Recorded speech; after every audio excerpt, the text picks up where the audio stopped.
इसके ऊपर से अगर आपको कोई भी ऐसा impairment plus social economic educational other kinds of barriers के साथ कोई इम्पैक्ट जो अपने बुनियादी ह्यूमन राइट्स इस्तेमाल नहीं कर सकता, that person is a person with disability.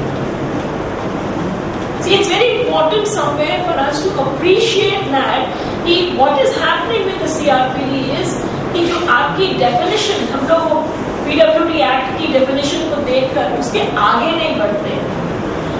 अगर वो definition जो है क्योंकि वो exhaustive है, उसके बाद में हमारी country जाके CRPD को sign कर देती है जो एक inclusive definition बनाती है.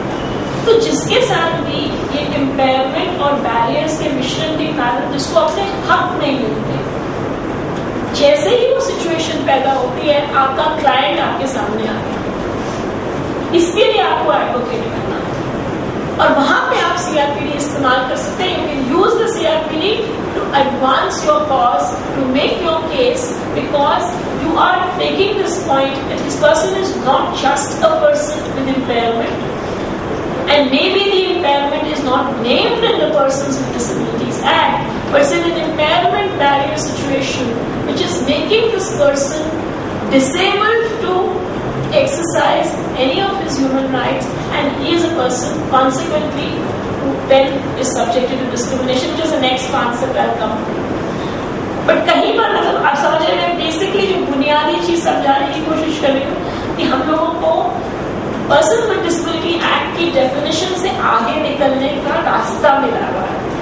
नहीं तो हमें लगता था कि अगर उससे मेल नहीं खा रहा है तो बस तब तक हम कुछ नहीं कर सकते. आपके पास ये एक रास्ता है कि आप इसके आगे कोर्ट्स के सामने, अगर किसी के सामने, कोर्ट्स के सामने, एडमिनिस्ट्रेटर्स के सामने कम से कम आवाज तो उठा सकते हैं. मैं ये नहीं कह रही हूँ कि necessarily, and that would be the case even for people who are included in the Persons with Disabilities Act. See, when we file cases in courts, it doesn't mean that just by filing them we get the relief we want also. The point is basically this, to appreciate कि पहले आपका कोई cause of action बनेगा तो आप court में जाओगे ना, आपके पास कोई आर्ग्यूमेंट बनेगी तो आप कोर्ट में जाओगे ना. मैं आपसे ये कह रही हूँ कि अगर आप सीआरपीडी को इस नजरिए से पढ़ते हैं तो आपके पास कुछ रास्ते खुलते हैं जो कि आज की तारीख में बंद है. जो बंदा आपकी उसमें डेफिनेशन में इंक्लूड नहीं हुआ वो बाहर रह गया.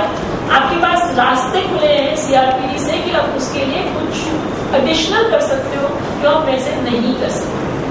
See, to some extent, if you look at the case law which has come under Section 47 of the Persons with Disabilities Act, when you are talking in terms of acquiring disability, वहाँ पर वो definition is wider than the definition you have under your definition section of the Persons with Disability Act. आपका जो 2J के जो भी है वो उससे बड़ी definition बन जाती है, because वो disabilities जो कि पर्सन्स विद डिसेबिलिटी की और डिसेबिलिटी की डेफिनेशन में नहीं है, जब वो भी एक्वायर होती हैं तो कोर्ट्स आर सेइंग कि नहीं, आपको उसको you have to accommodate this person, आप उसको डिस्चार्ज नहीं कर सकते. तो आपके पास दो तरीके हैं, एक सेक्शन 47 का जितना जो स्टूडेंट्स, एक सीआरपीडी. हम इन दोनों चीजों को जोड़ते हैं तो we can go a step further in trying to expand the people whose rights we can fight for, whose rights or whose discrimination we can take up. इसमें कोई